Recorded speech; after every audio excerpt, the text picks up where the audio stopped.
곡기라, 조선은 처음이지? 두 번째 이야기.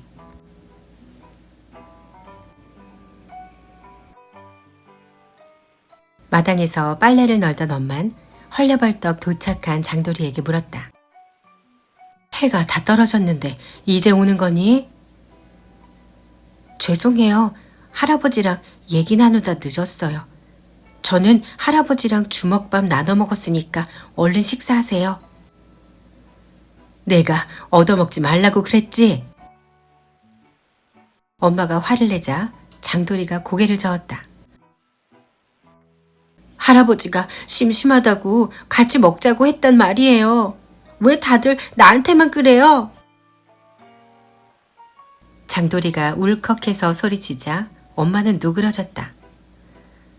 다시는 그러지 말고 밥만 가져다 주고 와. 알았지? 장돌이가 얼른 고개를 끄덕거리자 엄마가 대답했다. 부엌에 엄마가 만든 주먹밥 있으니까 가져올래? 조금이라도 같이 먹자. 전 괜찮으니까 많이 드세요. 대신 앞에서 먹는 거 볼게요. 알았다. 빨래 금방 널고 갈 테니까 조금만 기다려라. 기분이 풀어진 장돌인 냉큼 대청에 올라앉았다. 그러자 엄마가 흐뭇한 표정을 지었다. 마당 구석에 있는 집에서 나온 깨돌이도 신이 났는지 제자리에서 맴돌았다. 다음 날 엄마가 밭에서 일하는 사이 장돌이는 지프로 엮은 바구니에 작은 칼을 넣어 해도로 향했다. 뒷마당에 누워있던 깨돌이도 벌떡 일어나 장돌이를 따랐다. 장도 북쪽에 있는 해도는 바위와 모래밭 투성이의 섬으로 아무도 살지 않았다. 몇 명이 건너가서 살아보려고 시도한 적도 있었지만 폭풍이 불면 아예 섬이 잠겨버릴 지경이라서 오래 버티지 못했다. 게다가 나무가 없어서 그런지 바람을 피할 곳도 없었다. 대신 장도에서는 썰물 때 건너갈 수 있을 정도로 수심이 낮아서 종종 해초와 조개를 캐거나 낚시를 할 때 드나들곤 했다. 집신을 벗고 바지를 걷은 장돌인 조심스럽게 발을 내디뎠다. 철썩거리는 파도가 발목을 휘감았다가 거품과 함께 사라졌다. 물에 젖은 자갈과 바위를 밟고 조심스럽게 해도로 건너간 장돌인 바위에 붙은 해초들을 바라봤다. 잔뜩 달라붙어 있네. 바위에 붙은 푸른색의 해초들이 흐르는 물을 따라 흐느적거리며 움직이는 중이었다. 물속으로 조심스럽게 발을 내디딘 장돌인 바구니에 넣은 칼을 꺼내 해초를 뜯어냈다. 잘 말리면 반찬이나 국에 넣어서 먹기 좋기 때문에 아빠가 무척 좋아했던 것이었다. 장돌이는 쉴 새 없이 해초를 잘라 바구니에 집어넣었다. 깨돌이는 옆에서 기운 내라는 듯 꼬리를 흔들고 지저댔다. 바구니가 삽시간에 가득 차긴 했지만 장돌이의 눈엔 아직 부족해 보였다. 북쪽으로 조금 더 가봐야겠다. 장돌이는 물이 줄줄 흐르는 바구니를 반대쪽으로 둘러매고 바위를 능숙하게 타넘었다. 깨돌이 역시 낑낑거리면서도 네 발로 폴짝폴짝 바위를 탔다. 북쪽으로 더 넘어간 장돌인 해초가 잔뜩 붙은 바위를 보곤 탄성을 질렀다. 우와, 여기도 많이 있네. 한 걸음에 바닷가로 내려간 장돌인 철썩거리는 파도를 피해 바위에 붙은 해초들을 잘라냈다. 걸음발을 떼기 전부터 했던 일이라 순식간에 할 수 있었다. 장돌이는 해초들이 가득 찬 바구니를 보면서 흡족한 미소를 지었다. 이 정도면 선비 할아버지 주고도 집에 가져갈 만큼 남겠어. 기쁜 마음에 들뜬 장돌인 곧장 몰아닥칠 큰 파도를 미처 보지 못했다. 뒤늦게 물이 쫙 빠져나가는 걸 보고서야 만만치 않은 크기의 파도가 몰려오는 걸 알고 기겁했다. 으악! 장도였다면 바닷가의 바위나 나무 뒤에 숨을 수 있었다.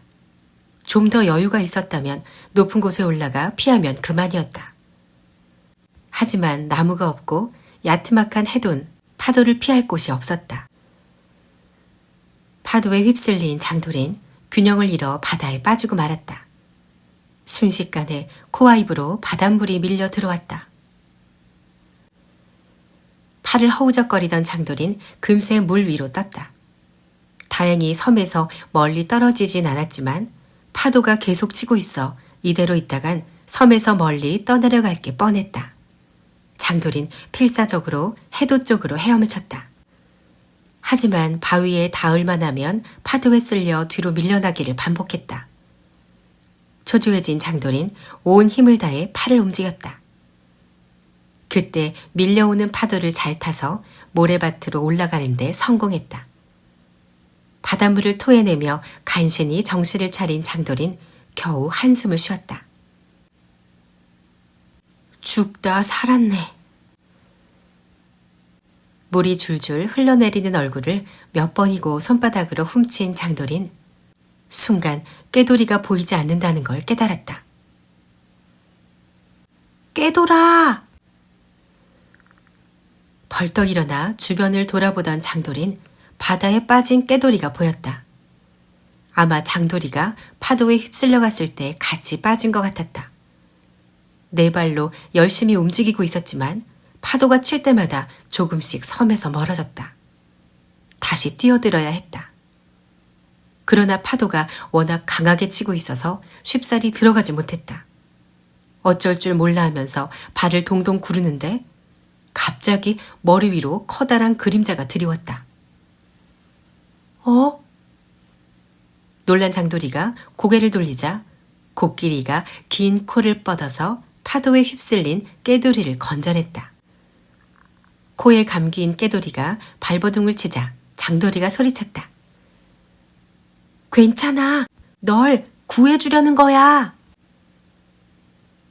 꾀돌이는 알아들었는지 모래밭에 내려올 때까지 얌전히 있었다. 그러곤 물에 젖은 털을 푸르르 털더니 코끼리를 올려다봤다. 장돌인 기쁜 마음에 코끼리의 발을 쓰다듬었다. 언제 왔니? 네가 아니었으면 꾀돌이를 못 구할 뻔했어. 코끼리는 별거 아니라는 듯 가볍게 울었다. 한숨 돌린 장돌인 장도에서 해도 사이에 찍힌 코끼리의 발자국을 바라봤다.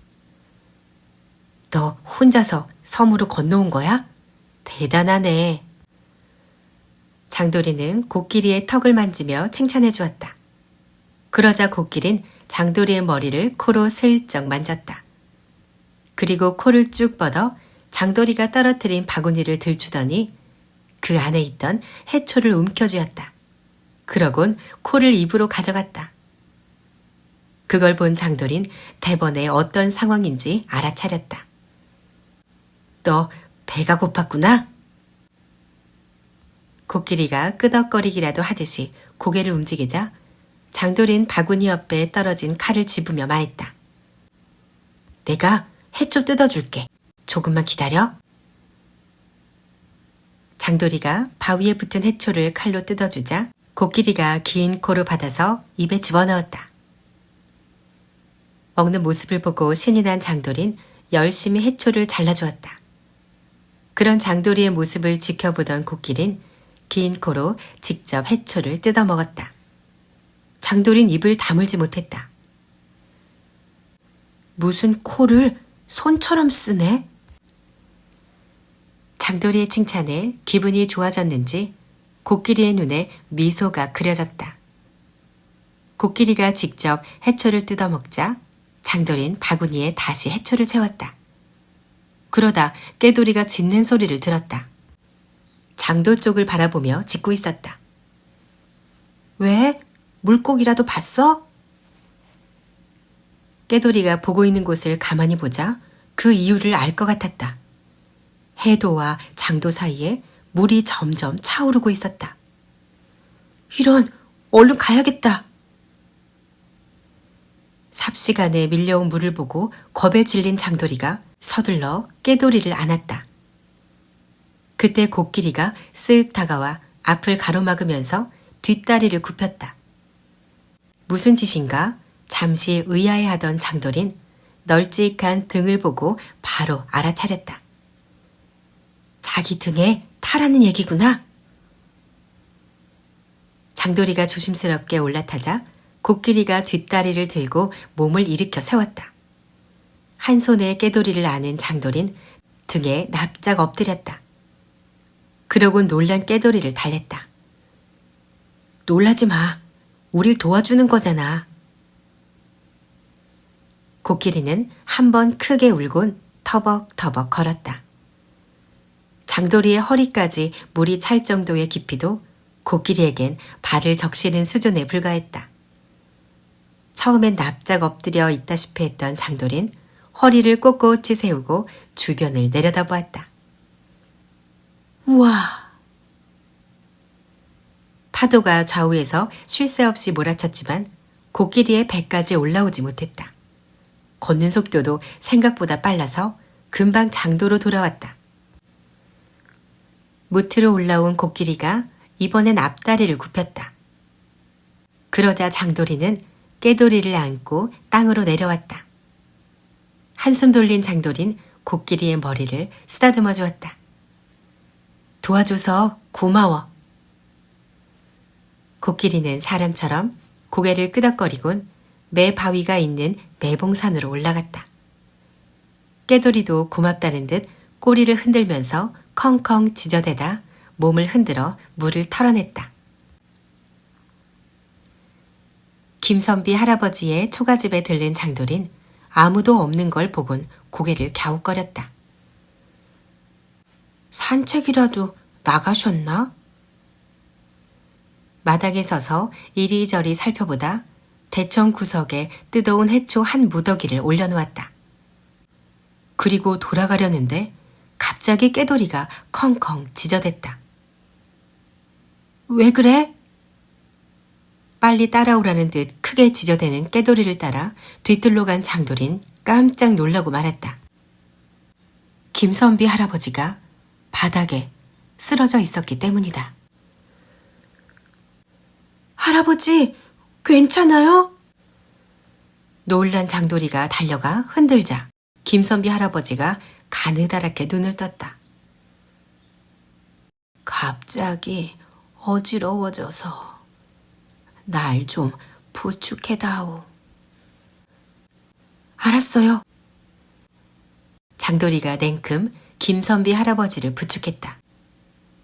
축 늘어진 김선비 할아버지의 몸이 너무 무거워 하마터면 넘어질 뻔했지만 간신히 부축해서 안방에 눕혔다. 목침을 머리에 받쳐주고 이불을 꺼내서 덮어준 장돌인 바닥을 짚으며 중얼거렸다. 바닥이 너무 찬데? 의식이 거의 없는 김선비 할아버지의 몸도 얼음처럼 차가운 상태였다. 아궁이에 불을 떼야겠어. 몸을 일으킨 장돌인 부엌과 연결된 쪽문을 열어 젖혔다. 아궁이엔 재만 남아있었다.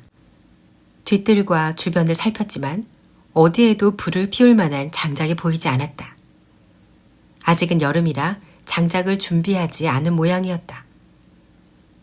집에 가서 가져올까 생각해봤지만 산을 내려갔다 올라오려면 시간이 너무 오래 걸릴 것 같았다. 어쩌지? 발을 동동 구르던 장돌이가 매 바위 쪽을 쳐다봤다. 저기서 나무를 해와야겠어. 마침 부엌의 쪽문 옆에 낫이 한 자루 세워져 있었다. 이가 좀 나가긴 했지만 쓸만해 보였다. 그걸 집어든 장돌인 냅다 매바위 쪽으로 뛰어갔다. 높은 곳에 있는 매바위 부근은 바닷바람 때문에 큰 나무를 보기 어려웠다. 하지만 바닥에 납작 엎드린 채 옆으로 자라는 소나무들과 작은 풀들이 제법 있어서 소에게 먹이거나 장작으로 쓸 수 있는 건 많았다. 숨을 헐떡거리며 매 바위에 도착한 장돌인 나뭇가지로 작은 가지들을 쳐내고 손으로 꺾었다. 마음이 급했지만 생각보다 나뭇가지들을 많이 모을 수 없었다. 이러면 안 되는데? 장도 사람들은 김선비 할아버지가 밥을 축낸다고 싫어했다. 하지만 태어나기도 전에 할아버지를 떠나보낸 장돌이에게 김선비 할아버지는 친근하고 기대고 싶은 존재였다. 아빠가 떠난 이후로 마을 사람들에게 냉대와 무시를 당할 때 김선비 할아버지를 찾아가 하소연을 하면 언제나 잘 들어주었고 궁금한 세상 소식도 전해주었다. 무엇보다 자존감이 바닥에 떨어졌을 때 늘 힘이 되어주던 존재였다. 할아버지, 이렇게 돌아가시면 안 돼요. 손주 보고 싶다고 하셨잖아요. 장돌이는 다급하게 중얼거리며 정신없이 일을 했다. 제법 수북하게 쌓인 나뭇가지들이 보였다. 이 정도면 충분하겠지? 낫으로 나뭇가지들을 긁어 모아서 들어올리니까 그리 많진 않았다. 몇 걸음 떼자 우수수 떨어지기까지 했다. 이러면 안 되는데. 굵은 나무가 아니라 나뭇가지라서 금방 불에 타 없어질 게 뻔했다. 지게라도 가지고 올 걸. 일단 가져가서 불을 떼고 또 와야겠다. 하지만 바람이 심하게 불면 다 날아갈 것만 같았다. 어쩔 줄 몰라 하던 장돌이에게 낯익은 울음소리가 들렸다. 코끼라! 매 바위 맞은편에서 코끼리가 긴 코를 쑥 들어올리며 나타났다. 장돌인 다급한 김에 코끼리에게 외쳤다. 날 좀 도와줘. 저걸 아래까지 옮겨야 해. 손짓, 발짓을 하며 소리쳤지만 코끼리는 바위처럼 꿈쩍도 하지 않았다.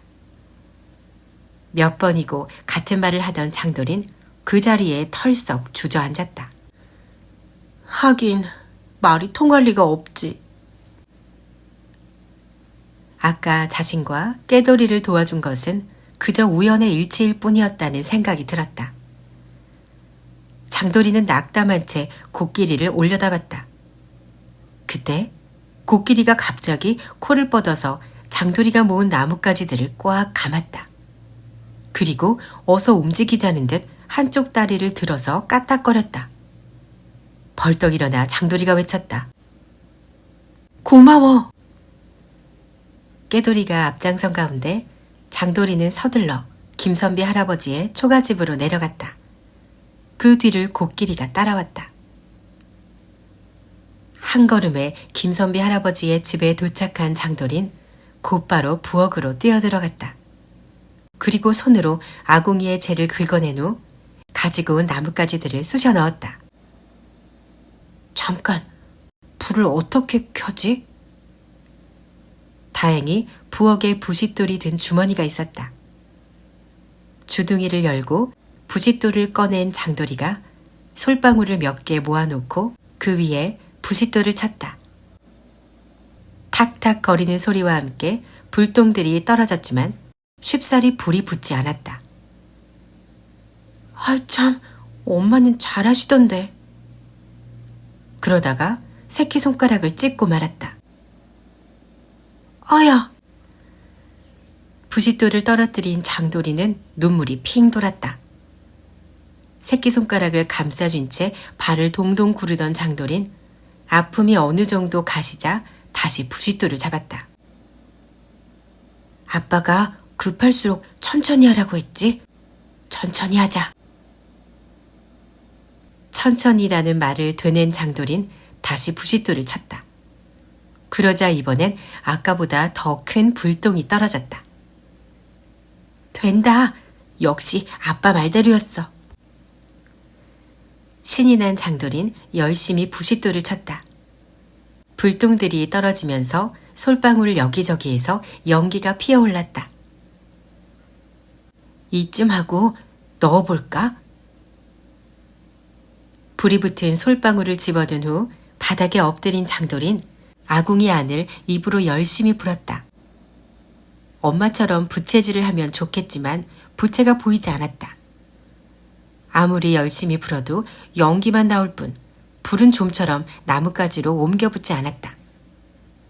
바람을 부느라 머리가 띵한 데다 매운 연기 때문에 정신을 차리지 못하던 장돌인 콜록거리며 눈물을 흘렸다. 그때 반쯤 열린 부엌의 문 안으로 코끼리의 긴 코가 불쑥 들어오더니 아궁이에 대고 힘껏 콧바람을 불었다. 우와! 코끼리의 코에서 뿜어져 나오는 엄청난 바람에 아궁이 안의 불씨가 살아났다. 나뭇가지에 불이 옮겨붙은 걸 본 장돌인 코끼리의 코를 끌어안았다. 이야, 멋지다 코끼라.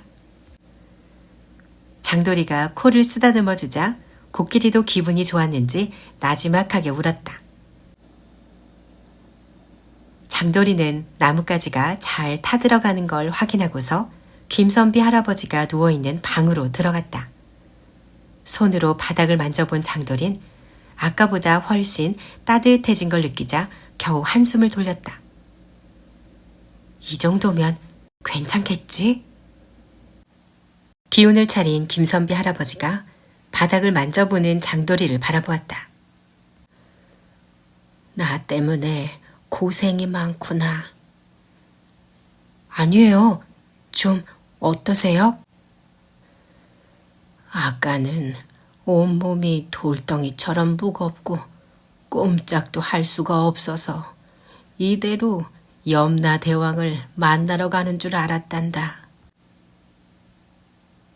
김선비 할아버지가 힘없이 웃으며 말하자 장돌이는 안도의 한숨을 쉬었다. 사람이 죽을 때가 되면 농담 같은 건 안 한다던 아빠의 말이 기억났기 때문이다. 김선비 할아버지가 손을 뻗어서 장돌이의 손을 잡았다. 손이 얼음장처럼 차구나. 내가 이 은혜는 잊지 않으마. 얼른 일어나셔서 저 글 가르쳐 주셔야죠. 그러마. 김선비 할아버지가 눈을 뜬 걸 확인한 장돌인 부엌으로 가서 아궁이에 나뭇가지를 더 집어넣었다.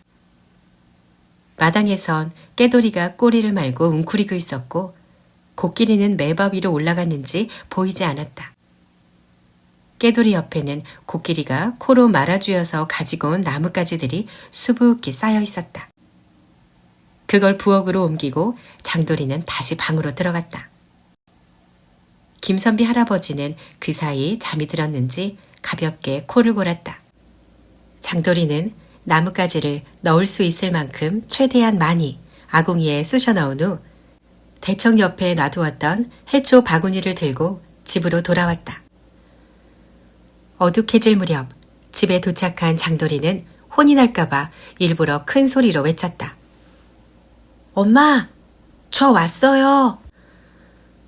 그런데 대청에 앉아있던 엄마가 황급히 고개를 돌리더니 집 뒤쪽에 텃밭으로 갔다. 이상함을 느낀 장돌인 해초가 든 바구니를 마당에 던져버리고 엄마를 따라갔다. 텃밭에 쪼그리고 앉은 엄마에게 다가가 물었다. 무슨 일이에요? 아휴, 어떡하니. 뭐가요? 방금 황씨 할아버지가 다녀갔는데 내일부터 장도랑 해도 사이에 갯땅을 만든다고 하는구나. 진짜요?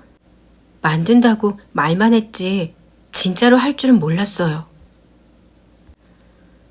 오래전부터 섬사람들 사이에선 장도와 해도 사이에 돌과 흙을 쌓아서 땅을 만들자는 얘기가 나왔다. 썰물일 때는 건너갈 수 있을 정도로 수심이 낮았기 때문이다. 하지만 장도와 해도 사이의 거리도 만만치 않았고 예전에 시도했다가 태풍이 밀려와서 다 쓸어버리는 바람에 실패로 돌아갔었다고 아빠에게 들은 적이 있었다. 아빠는 그런 바보 같은 짓을 하느니 차라리 배를 만들어 고기를 잡아야 한다고 목소리를 높였었다. 하지만 황씨 할아버지를 비롯한 노인들은 언제 태풍이 불어올지 모르는 바다에 나가는 것보다 차라리 갯땅으로 땅을 넓혀서 농사를 지어야 한다고 말했었다. 장도는 땅이 좋지 않아 텃밭 말곤 밭이 없어서 쌀과 보리 같은 것들은 비싼 값을 주고 육지에서 사와야만 했다. 그래서 항상 갯땅을 만들어서 농사를 지어야 한다는 얘기가 나온 것이다. 그래도 이렇게 급하게 결정되었다는 사실을 듣자 장돌인 어리둥절했다. 여전히 울고 있는 엄마에게 물었다. 그런데 왜 우세요? 집집마다 사람이 한 명씩 나와서 갯땅을 만드는 일을 도와야 한다고 해서 말이다. 그동안 우리 집은 아빠가 없어서 빼줬는데 더 이상은 어렵겠다고 하더라.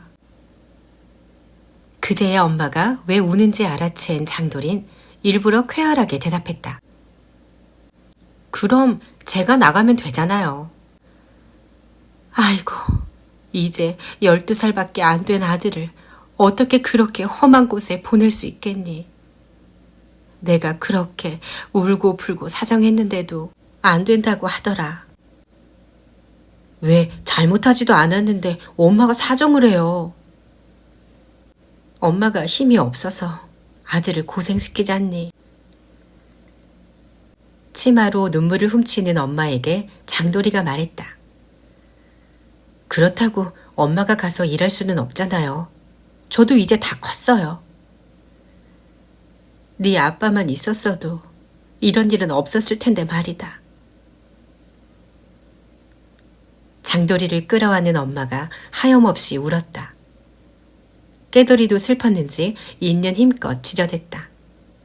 장돌이는 그런 엄마의 눈물을 닦아주었다. 걱정 마세요, 엄마. 다음 날 장돌이는 엄마가 싸준 주먹밥과 괭이를 넣은 바구니를 들고 매 바위가 있는 매봉산 중턱으로 향했다. 깨돌이는 어디 놀러가는 줄 알았는지 꼬리를 흔들며 따라왔다. 바다가 내려다 보이는 산 중턱에는 섬사람 수십 명이 모여 있었다. 한쪽 구석에서 떠들고 있던 또리와 친구들이 장돌이를 보곤 대놓고 얼굴을 일그러뜨렸다. 상이 아저씨를 비롯한 어른들이 황씨 할아버지를 둘러싸고 얘기를 나누는 중이었다. 장돌인 자리를 잡는 척하면서 근처로 가서 어른들이 하는 얘기에 귀를 기울였다. 상이 아저씨의 목소리가 제일 컸는데 왜 이런 일을 상의도 없이 독단적으로 결정하냐며 항의하고 있었다. 아니 어르신, 미리 얘기도 안 하고 이렇게 다짜고짜 모이라고 하면 어찌합니까? 상이 아저씨의 말에 몇몇 어른들이 고개를 끄덕거렸다. 그러자 말없이 수염을 쓰다듬던 황씨 할아버지가 대답했다. 그럼 우리 마을 사람들이 굶지 않을 다른 방법이 있는가? 갯땅을 만드는데 하루 이틀이 걸리는 것도 아니고 온 마을 사람이 힘을 합쳐도 내년까진 걸릴 겁니다. 그 사이에 먹고 사는 건 어찌합니까? 그런 식으로 안 되는 이유를 들면 돌 하나 옮기지 못할 걸세. 사람들은 계속 늘어나는데 장도의 땅은 흙이 좋지 못해 고작 해야 텃밭 정도밖에 없어. 육지에 흉년이 들면 쌀도 사올 수가 없게 된다 이 말이야. 그러니까 계획을 두고 차근차근 해야지 무리해서 진행하다가 죽도 밥도 안 될 수 있습니다. 장도랑 해도 사이를 메우려면 얼마만큼의 흙이랑 돌이 필요할지, 사람들은 얼마나 동원해서 언제까지 끝낼지를 미리 정해놓고 시작했어야죠.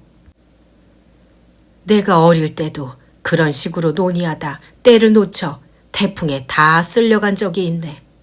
우리에겐 시간이 없어. 그렇다고 해도 이렇게 막무가내로 하는 법이 어디 있습니까? 상이 아저씨의 하소연에 황씨 할아버지가 소매에서 종이를 꺼냈다.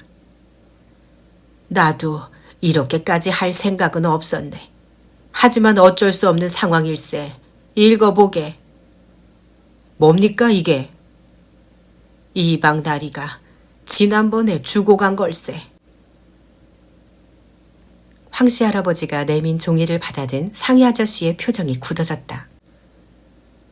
공납을 2배로 늘린다는 얘깁니까? 이번 가을부터라는군. 말로 전하면 반발할까봐 종이로 써서 던져주고 간 게야. 말도 안 됩니다. 지금 바치는 공납으로도 허리가 휠 지경인데. 그래서 고민하다 개 땅을 만들 생각을 한 걸세.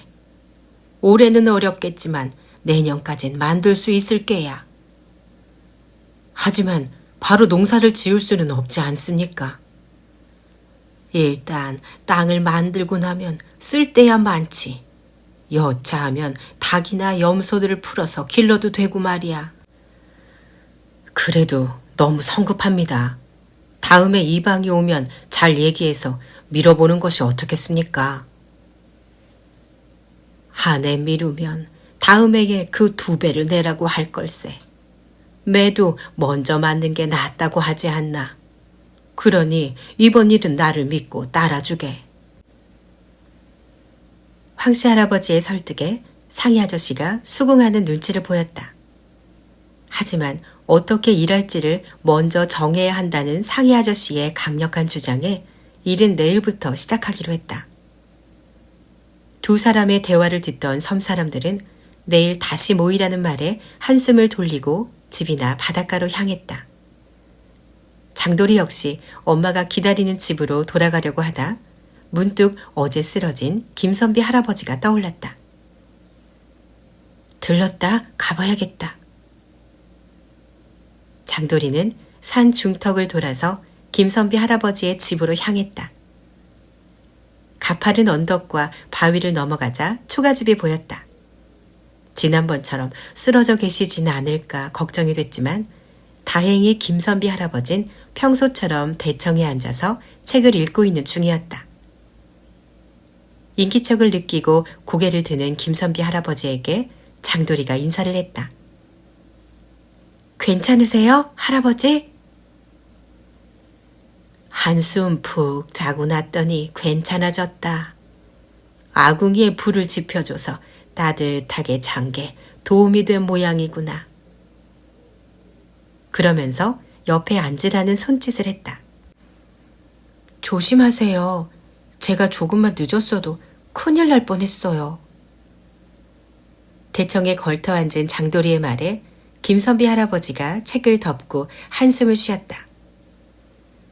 그래야 하는데 나이가 드니까 내 마음대로 안 되는 것 같구나. 참, 남겨준 해초는 잘 먹었다. 요즘 소화가 잘 안 되었는데 해초를 씹어 먹으니까 괜찮더구나. 다음에 또 가져다 드릴게요. 고맙구나. 그런데 오늘은 어디를 갔다 오는 거니? 촌장님이 개 땅을 만들라고 해서 모였다가 돌아왔어요. 일은 내일부터 한다고 해서요. 개 땅? 섬 주변 바다에 흙이랑 돌을 쏟아부어서 땅으로 만드는 걸 개땅이라고 한대요. 지금 배가 닿는 곳도 예전엔 바다였는데 섬 사람들이 개땅으로 만들었다고 하더라고요. 어디를 개땅으로 만든다고 그러는 거냐?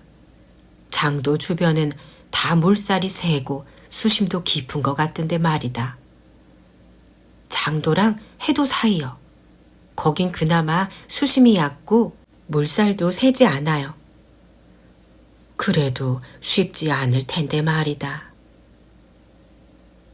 수염을 만지작거리면서 걱정스러워하는 김선비 할아버지의 말에 장돌이가 대답했다. 이방이 공납을 2배로 올린다고 해서 어쩔 수 없다고 했어요. 우리가 바쳐야 할 공납품은 조기인데 이 섬 주변에선 조기를 잡기가 어렵거든요. 그렇다고 들었다. 결국 법성포에 가서 산다고 하던데 말이다. 네, 공납을 바쳐야 할 때가 있어서 늘 손해보면서 조기를 사요. 그 문제를 해결하려고 직접 조기를 잡기 위해 배를 타고 나갔다가 아직까지 돌아오지 못하고 있는 아빠가 떠올랐다. 낙담한 장돌이를 본 김선비 할아버지가 혀를 찼다. 엄연히 나라의 법이 있거늘 어찌 한 번에 2배를 올리는지 모르겠다. 이는 필시 아전이 농간을 부리는 게 분명하다. 나라의 법도가 먼 곳엔 미치지 못하는구나. 한숨을 내쉬며 한탄을 하던 김선비 할아버지가 옆에 앉은 장돌이를 바라봤다. 참, 나한테 글을 가르쳐 달라고 했지? 네. 마침 잘 되었구나. 심심해 천자문을 읽고 있던 중이었단다. 천자문이요? 아빠한테 들은 적 있어요. 맞다.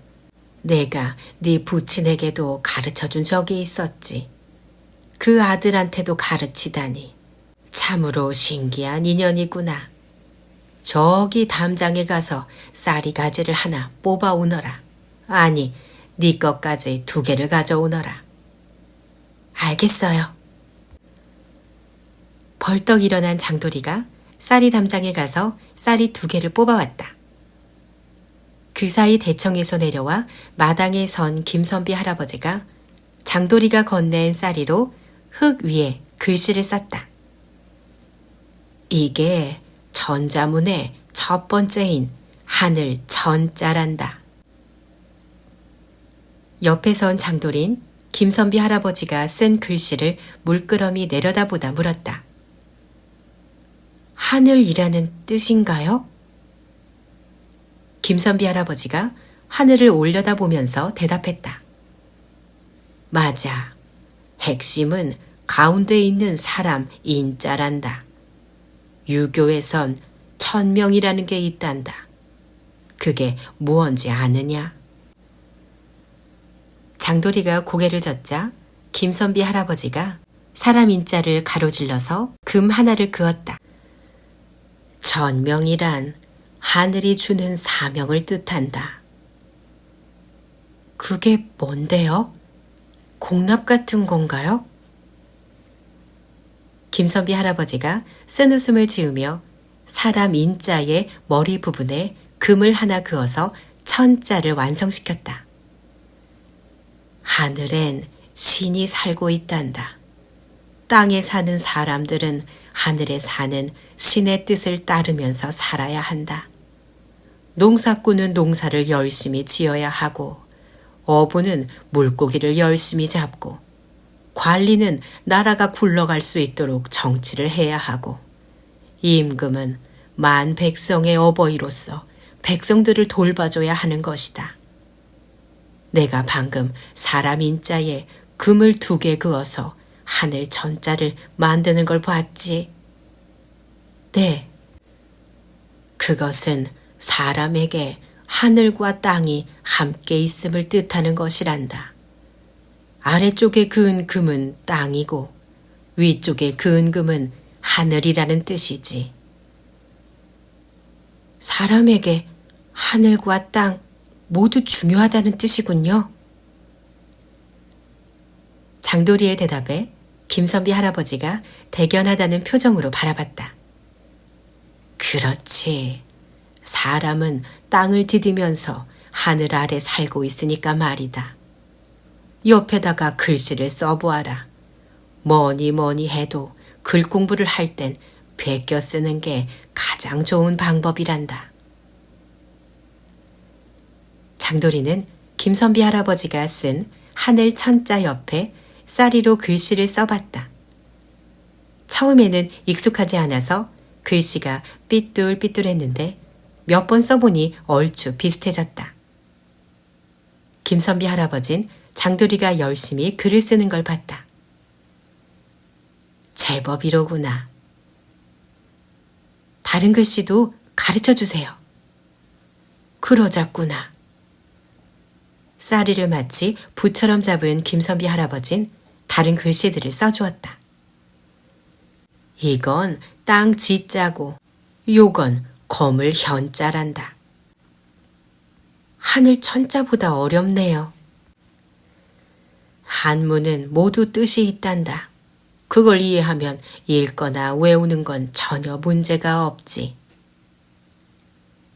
헛기침을 한 김선비 할아버지가 한 글자 한 글자씩 뜻을 알려주었다. 깨돌이가 옆에서 같이 놀아달라는 듯 꼬리를 흔들며 컹컹거렸지만 장돌이는 한 손으로 쓰다듬어주면서 바닥에 쓰인 글씨에서 눈을 떼지 못했다. 제법 오랜 시간 공부를 한 장돌이가 일어나려고 하자 김선비 할아버지가 말했다. 가는 길에 잠깐 매바위에 들리려무나. 코끼리 보러 가란 말씀이신가요? 김선비 할아버지가 고개를 끄덕거리곤 매바위 쪽을 내다보며 말했다. 어제 밤까지 울더구나. 아마 멀리 떨어진 고향을 그리워하나 보다. 알겠어요. 장돌인 쌀이문을 나와 매 바위로 향했다. 깨돌이가 꼬리를 흔들면서 앞서거니 뒤서거니 했다.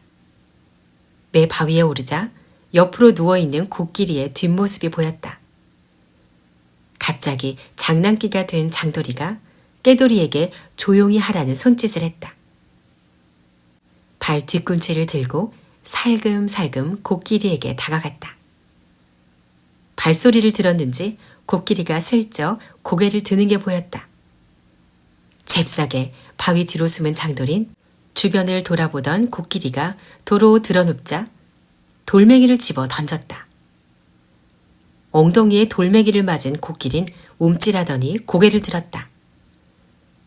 장돌인 바위 뒤에 숨어 주변을 두리번거리는 코끼리의 모습을 보고 손으로 입을 가린 채 웃었다. 어리둥절해하는 코끼리의 모습을 보는데 재미를 붙인 장돌인 잠시 후에 좀 더 큰 돌멩이를 던졌다. 이번에 날아간 돌은 배에 맞았는데 아까보다 충격이 컸는지 코끼리는 바로 몸을 일으켰다. 하마터면 들킬 뻔한 장돌인 깨돌이를 끌어안은 채 웃음을 참았다. 나지막한 울음소리를 내던 코끼리가 도로 눕는 소리가 들리자 장돌이는 이번에도 성공했다며 바닥에 있는 돌멩이를 또다시 슬쩍 집었다. 그리고 고개를 살짝 드는 순간 코끼리와 눈이 마주쳤다. 눕는 척하면서 고개를 들고 바라봤던 것이다. 손에 든 돌멩이를 잽싸게 던지고 옆에 있는 깨돌이를 보며 장돌이가 배시시 웃었다. 들켰네. 바닥에 누운 코끼리가 코를 마치 손처럼 움직여서 옆자리를 툭툭 쳤다. 가까이 오라는 얘기로 알아들은 장돌인 깨돌이를 끌어안은 채 달려갔다. 그리고 팔처럼 길게 뻗은 코끼리의 코에 머리를 기댄 채 누웠다. 옆에 있던 깨돌이도 장돌이처럼 머리를 코에 기댔다. 코라서 그런지 숨 쉬는 소리가 메아리처럼 들렸다. 장돌이는 고개를 들어 코끼리가 바라보는 바다를 쳐다보며 중얼거렸다. 고향 생각나?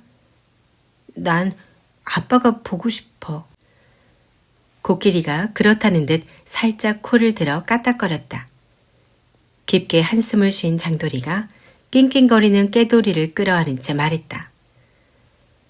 아빤 꼭 돌아온다고 하셨는데 아무리 기다려도 돌아오지를 않으시네. 깨돌이가 낑낑거리며 장돌이의 얼굴을 핥아주었다. 장돌이는 그런 깨돌이의 머리를 쓰다듬고 고개를 들어 바다를 바라보다 화제를 돌렸다. 나 내일부터 일을 해야 해서 자주 못 올지도 몰라. 코끼리가 장돌이를 가만히 쳐다보자 장돌이는 아까 있었던 해도 쪽의 언덕을 바라봤다. 해도랑 여기 섬 사이를 메우는 공사를 할 거야. 일이 많아서 나 같은 아이들도 도와야 한다고 했어. 코끼리가 코로 장돌이의 머리를 쓰다듬어 주었다. 꼭 기운을 내라고 하는 것 같았다. 힘들고 다칠까봐 겁이 나긴 하는데 엄마가 너무 걱정하셔서 티를 못 내겠어. 아빠가 없는데 나까지 엄마를 힘들게 할 수는 없잖아. 장돌이가 한숨을 쉬며 코끼리의 코를 만지작거렸다. 시간 날 때마다 들를게. 아프지 말고 잘 지내야 해. 알았지? 코끼리가 알겠다는 듯 눈을 껌뻑거렸다.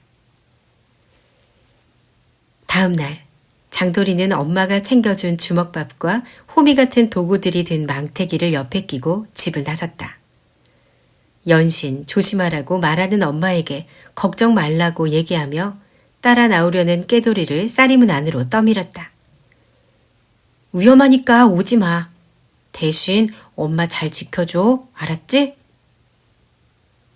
못내 서운해하는 듯한 깨돌이를 뒤로한 채 매바위 중턱으로 향했다. 먼저 나온 황씨 할아버지와 상이 아저씨를 비롯한 어른들이 어떻게 일을 할지 얘기를 나누는 중이었다. 일단 매봉산 중턱에 있는 흙과 돌을 캐서 아래쪽으로 내리고 거기서 망태랑 지게를 이용해 바닷가로 가져온 다음에 바다로 옮기는 게 좋겠습니다. 상이 아저씨의 말에 황씨 할아버지가 고개를 끄덕였다. 그렇게 하세. 일을 쉽게 하려면 산 중턱에서 최대한 빠르게 흙과 돌을 내리는 게 관건일 겁니다. 상이 아저씨는 그렇게 말하면서 홈통을 설치하자고 했다. 홈통? 나무를 길게 이어서 아래쪽으로 돌을 굴릴 수 있도록 말입니다. 안 그러면 시간이 오래 걸릴 겁니다. 상이 아저씨가 바닥에 흙으로 홈통의 모양을 그려주자 황씨 할아버지가 고개를 끄덕거렸다. 매 바위 뒤쪽 해송들을 잘라서 쓰면 되겠군. 어차피 나무야 잘라놓으면 쓸모가 많으니까. 그럼 오늘 그 작업을 하겠습니다. 그렇게 하세. 황씨 할아버지가 생각하면서 상이 아저씨가 사람들을 모았다. 그리고 해송에 있는 매 바위 뒤쪽으로 올라갔다. 장돌이도 따라갔는데 경사가 가팔라서 손으로 나무 뿌리를 잡고 올라가야만 했다. 앞서가던 또리가 그런 장돌이를 향해 흙을 뿌렸다. 손으로 눈을 가린 장돌이가 노려보자 또리는 혀를 날름 내밀고는 위로 올라갔다. 마침내 소나무가 무성한 매 바위 뒤쪽 언덕에 도착했다. 장돌이는 숨을 몰아쉬었다. 다리가 불편한데도 불구하고 제일 먼저 올라온 상이 아저씨가 한숨을 몰아쉬면서 말했다. 자, 한숨들 돌리고 여기 있는 나무들을 잘라서 절반은 아래로 굴리고 나머진 여기에 남겨놓는다. 도끼랑 톱을 가진 어른들이 자르면 아이들이 받아서 손질한 다음 한쪽에 모아놓고 아래로 굴린다. 상이 아저씨의 말에 다들 일사불란하게 움직였다. 어른들이 자리를 잡고 도끼질과 톱질을 하는 사이 장돌이는 가지고 온 칼로 넘어진 나무들의 가지를 자르고 껍질을 벗겼다. 그렇게 통나무가 구석에 차곡차곡 쌓여갔다. 나무의 양을 살펴보던 상이 아저씨가 두 손을 들고 말했다. 이 정도면 된 것 같으니까 절반은 아래로 굴리고 나머지 절반은 남겨놓자. 상이 아저씨의 말에 사람들이 몰려와서 통나무를 하나씩 아래로 던졌다. 껍질이 벗겨진 통나무들이 통통거리며 아래로 떨어지는 모습에 재미를 붙인 아이들은 더욱 열심히 던졌다. 그때 아래쪽을 내려다보면서 굴러가는 통나무를 구경하던 장돌이의 눈에 오른쪽에서 불쑥 나타난 코끼리가 보였다. 아마 숲속에 있다가 소리를 듣고 나온 모양이었다. 코끼리를 본 장돌이가 손을 흔들며 소리쳤다. 코끼리야! 굴리지 마! 하지만 사람들은 장돌이의 말을 듣지 못했는지 계속 통나무를 굴렸다. 그중 하나가 위를 올려다보던 코끼리의 머리를 아슬아슬하게 스치고 지나갔다. 놀란 코끼리가 소리를 지르면서 뒷걸음질 쳤다. 또리와 아이들이 코끼리가 있는 쪽으로 통나무를 굴리려는 걸 보고 장돌이는 놀라 소리쳤다. 야, 하지 마! 하지만 아이들은 낄낄거리면서 통나무를 굴렸다. 보다 못한 장돌이가 다가가 또리의 팔을 잡자 또리는 확 뿌리치면서 장돌이의 가슴을 밀쳤다. 네가 뭔데 하지 말라고 그래? 뒤로 넘어진 장돌이가 벌떡 일어나 외쳤다. 저러다 다치면 어쩌려고? 죽든지 말든지 네가 상관할 바가 아니잖아. 이죽거리며 대꾸한 또리가 아이들과 함께 통나무를 떨어뜨렸다. 이번엔 결국 코끼리의 머리를 맞추고 말았다. 또리와 아이들이 깔깔거렸다. 그런데 그때 앞발을 번쩍 든 코끼리가 발을 쿵쿵 구르기 시작했다. 화가 난 것 같았다. 그 소리가 위에까지 들려오자 또리와 아이들은 웃음을 딱 그쳤다. 몇 번 소리를 지르던 코끼리는 산자락에 난 길을 따라 아래로 내려갔다. 굴러온 통나무를 모으던 마을의 어른들이 비명을 지르며 도망쳤다. 분이 풀리지 않았는지 이번엔 길가의 나무를 머리로 들이받아서 부러뜨리고 곧장 내달렸다. 그런 코끼리의 모습을 보던 장돌이가 외쳤다. 마을로 내려가고 있어. 장돌이의 외침에 사람들이 웅성거렸다. 상이 아저씨가 빠르게 말했다. 얼른 마을로 내려가라. 코끼리가 화가 났으니 무슨 일이 벌어질지 몰라. 장돌이는 얼른 산을 타고 내려왔다. 원래 매바위로 올 땐 길을 따라왔지만 지금은 그럴 시간이 없었다. 나무들을 붙잡고 얼른 내려간 장돌인 마을과 약간 떨어진 곳에 있는 집이 무사한 걸 보고는 안도의 한숨을 쉬었다. 쿵쿵거리며 길을 따라 내려간 코끼린 이제 막 마을로 접어들었다. 길가의 정승을 들이받아서 뽑아버린 코끼린 가장 가까이에 있는 살쪽의 아저씨네 집으로 가서 돌로 된 담장을 무너뜨렸다. 마당에서 깨를 말리던 살쪽의 아줌마가 비명을 지르며 뒷마당으로 도망쳤다. 마당으로 성큼성큼 들어간 코끼린 초가집을 들이받았다. 지붕의 지푸라기들이 먼지처럼 흩날렸다. 코끼리가 몇 번 밀치자 살쭉의 아저씨네 초가집은 그대로 쓰러지고 말았다. 기둥들이 와지끈 소리를 내며 부서졌고 벽에 바른 흙들이 우수수 떨어졌다. 코끼리는 쓰러져 버린 초가집을 네 발로 짓이겨 뭉갰다. 뒤늦게 도착한 살쭉이 아저씨가 두 손으로 머리를 쥐어뜯으며 비명을 질렀다. 다행히 뒷마당으로 피한 부인이 무사한 걸 보곤 그 자리에 주저앉았다. 코끼리는 그러고도 분이 풀리지 않았는지 쿵쿵거리며 앞으로 나가선 다른 초가집들도 계속해서 들이받고 짓밟았다. 몇몇 마을 어른들이 다가가려고 했지만 거대한 덩치와 엄청나게 큰 코를 보곤 도로 뒷걸음질을 쳤다. 몇 집을 그렇게 부순 코끼리는 더 난폭해졌다. 아예 긴 이빨로 굴뚝을 들이받아 부셔버리고 발로 밟아 산산조각을 냈다. 마을 사람들이 괭이나 지게 작대기 같은 걸 들고 와서 막아보려고 했지만 어림도 없었다. 장돌이는 코끼리의 눈이 빨개진 것을 보자 가슴이 아팠다. 코끼리의 입에선 계속 거품이 흘러나왔다. 얼마나 겁나고 무서웠을까. 장돌이가 중얼거리고 있는데 옆에 있던 당광이 아저씨가 외쳤다. 이러다 마을 다 작살나겠네. 어떻게 좀 해봐. 제일 처음 집이 부서진 살쭉의 아저씨도 목소리를 높였다. 칼이라도 가져와서 저놈의 배때기라도 찔러. 여기저기서 알겠다는 말이 나오자 장돌이는 덜컥 겁이 났다. 어떻게든 막아야겠다는 생각에 장돌이는 저도 모르게 두 팔을 휘두르면서 코끼리 앞을 막아섰다. 그만해 코끼라. 코끼리는 꺼지라는 듯 거칠게 울어대면서 코로 장돌이를 밀어냈다. 옆으로 밀린 장돌인 힘없이 넘어졌지만 곧바로 일어나서 두 팔을 펼친 채 앞을 가로막았다. 미안해. 그러니까 그만 멈춰. 제발. 필사적으로 애원했지만 소용이 없었다. 이번엔 앞발을 치켜들어 위협적으로 바닥을 내리찍었다. 바로 앞에 발이 쿵 하고 떨어지면서 먼지가 자욱하게 일었다. 하지만 장돌인 물러서지 않았다.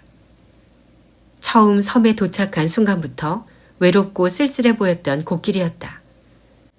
그런 코끼리를 보고 장돌이는 늘 자신의 처지를 떠올렸었다. 친구들에게 따돌림을 당하며 외로웠던 장돌이의 눈엔 사람을 죽였다는 이유로 고향에서 멀리 떨어진 외딴 섬으로 온 코끼리의 처지가 너무나 안쓰러웠던 것이다. 장돌이가 훌쩍거리면서 손등으로 눈물을 훔쳤다. 네 마음 알아. 무섭고 외롭지? 그런데 자꾸 이러면 더 힘들어질 거야. 나도 처음엔 그랬으니까. 장돌이의 말을 알아들었는지 코끼리가 차츰 진정하는 게 보였다. 마침내 코끼리가 치켜든 코를 내리자 장돌이가 다가가서 쓰다듬어 주었다. 참아줘서 고마워. 장돌이가 코끼리를 진정시키는 걸 본 마을 사람들은 너나 할 것 없이 안도의 한숨을 쉬었다. 그 와중에 상의 아저씨는 구석에 서 있던 또리의 머리를 쥐어 박았다. 너 때문에 큰일 날 뻔했잖아. 또리가 인상을 쓰며 상의 아저씨를 올려다봤지만 아저씨의 차가운 눈빛에 입을 다물고 말았다. 집이 부서진 살쭌이 아저씨도 또리에게 다가가서 너 때문에 집이 다 부서졌다고 투덜거리는 소리가 들렸다. 또리가 자기는 잘못한 게 없다고 항변했지만 먹히지 않았다. 장돌이가 말리는데도 불구하고 통나무를 떨어뜨려서 코끼리를 맞힌 걸 본 사람이 너무 많았기 때문이다. 어른들의 짜증 섞인 눈총을 받은 또리는 고개를 떨구었다.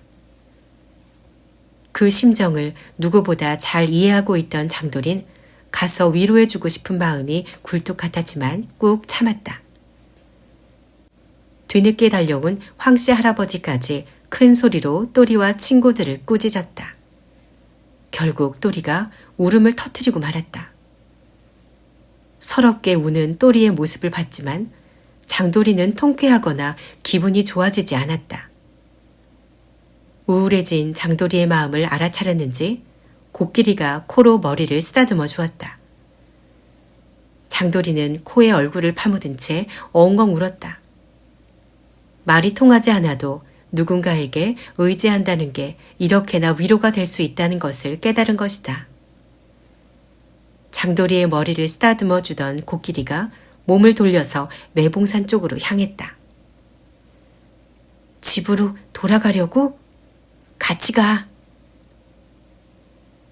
장돌이는 쿵쿵거리며 산으로 가는 코끼리의 뒤를 따랐다. 먼 발치서 지켜보던 마을의 어른들이 하는 소리를 내면서 뒷걸음질을 쳤다. 집에서 가져온 칼을 들고 있던 살쭌이 아저씨가 얼른 뒤로 감추면서 겸연쩍게 웃었다. 코끼리는 외봉산 중턱으로 돌아갔다. 느릿하게 걷는 코끼리의 엉덩이가 실룩거리는 모습을 본 장돌인 웃음을 참지 못했다. 그러자 코끼리가 걸음을 멈추고 돌아보았다. 장돌인 두 손으로 얼른 입을 가렸다.